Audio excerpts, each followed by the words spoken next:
A forester was working along the Appalachian Trail in Maine when he stumbled upon something unexpected. A dilapidated tent was sitting in the trees. He had just stumbled across the abandoned campsite of a hiker that went missing 2 years prior. Things became even weirder when he found the lost hiker's journal inside the damaged tent, giving an inside look at her final moments. Geraldine Largade Jerry was 66 years old when she decided to take on one of the most iconic hiking trails in the United States, the Appalachian Trail, extending from Springer Mountain in Georgia and Mount Katahdin in Maine. The trail is about 2,200 miles long and not for the faint of heart. There was one thing holding her back. Before we start, can we get this video to 1,000 likes? Please hit the like button and subscribe to the channel. An outdoor lover, Jerry was highly involved in her community in Atlanta, Georgia. It was only a matter of time before she tried her hand at the Appalachian Trail. Soon her sights were set somewhere her family couldn't follow, something that was going to take a lot of time and energy: the Appalachian Trail. Jerry had made up her mind. She was going to plot a course and hike the Appalachian Trail. While George was not up to following his wife on this particular adventure, he was very supportive. So, after they sold their home in Atlanta, the couple moved in with their daughter in Brentwood, Tennessee. It was there that Jerry began to plan her trek. It was going to be a long and hard journey, and there was one obstacle Jerry had to figure out. Years before, she suffered a back injury, making it hard for her to carry large and heavy backpacks. Luckily, her husband came up with the perfect solution for his wife. Jerry was ready and a friend was joining. Instead of carrying all of her supplies for the entire trek, George told Jerry that he would regularly run supplies up to her various checkpoints so she wouldn't run out. It was the perfect solution. Now, all Jerry had to do was a few practice trials, and she was off to conquer the Appalachian Trail. Jerry and her friend Jane Lee began their journey on April 23, 2013, starting in Harper's Ferry in West Virginia.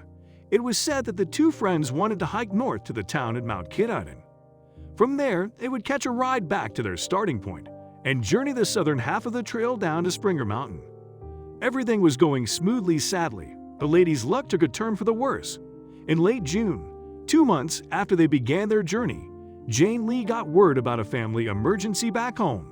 She had no choice but to leave Jerry on the trail. Not deterred by her friend's absence, Jerry kept going. Jerry was by herself, but she was making the best of it, constructing makeshift shelters in remote areas of the trails and seeing George when he brought her supplies at checkpoints. All in all, things were still okay for Jerry.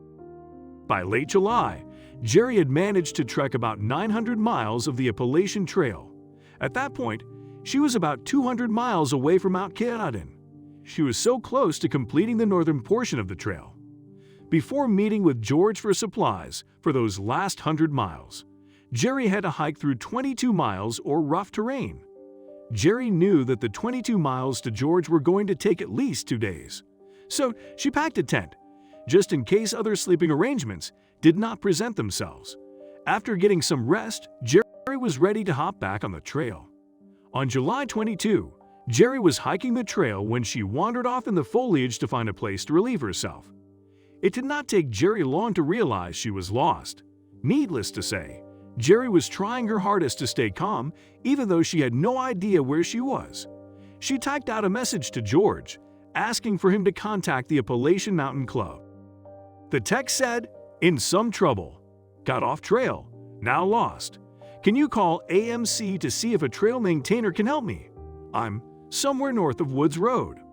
Unfortunately, Jerry was too deep in the woods. There was no cell service, so the SOS message was unable to send. Jerry was on her own.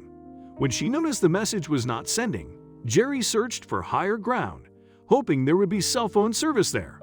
Sadly, she found nothing, this time asking for him to contact the local police.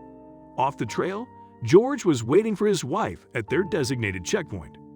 The weather had been bad the night before, though, so he wasn't overly concerned when she did not show up at the appointed time. The last thing he thought was his wife was lost in the woods looking for a cell phone signal. The Maine Warden Service and volunteers began searching. When the second morning came and went, George knew something was wrong. There were even multiple volunteers scouring the countryside along the trail. The search party started on the trail north of Poplar Ridge, knowing that was a location on Jerry's itinerary and the last place she was supposed to be before meeting up with George. While they were busy trying to find Jerry, she was busy trying to stay alive. Her food rations were quickly dwindling, but she focused on things she could control, like making her shelter more visible for potential search planes. Sadly, the days dragged on, and no one had found her. Jerry found things to occupy her time, though. She read a novel she had in her pack and created complex sewing patterns with a piece of dental floss. Writing in her journal also helped pass the time. On August 6, 15 days after getting lost, Jerry once again tried to send a message to George. On July 30, with no traces of the lost woman, the local authorities were forced to call off the search mission. It took 2 years for anyone to find Jerry and her campsite. Finally, on October 14, 2015, a forester working in the area stumbled upon what he thought looked like a body wrapped in a sleeping bag. He contacted the local authorities immediately, not entirely sure what he'd just come across. Officer Kevin Adam and a crew filming an episode of Northwoods Law ventured to the spot the forester found the body. Officer Adam couldn't believe it was Jerry, the lady he searched for a few years before. They easily identified Jerry's body, as her ID badge was in a bag right next to her. It was a hard time for those who were a part of the original search party, including Warden Chris Mackay. They also found her journal, detailing the last days Jerry was alone in the woods. From the writing, it sounds like the older woman knew she would not make it out. One message read, "When you find my body, please call my husband, George, and my daughter, Carrie."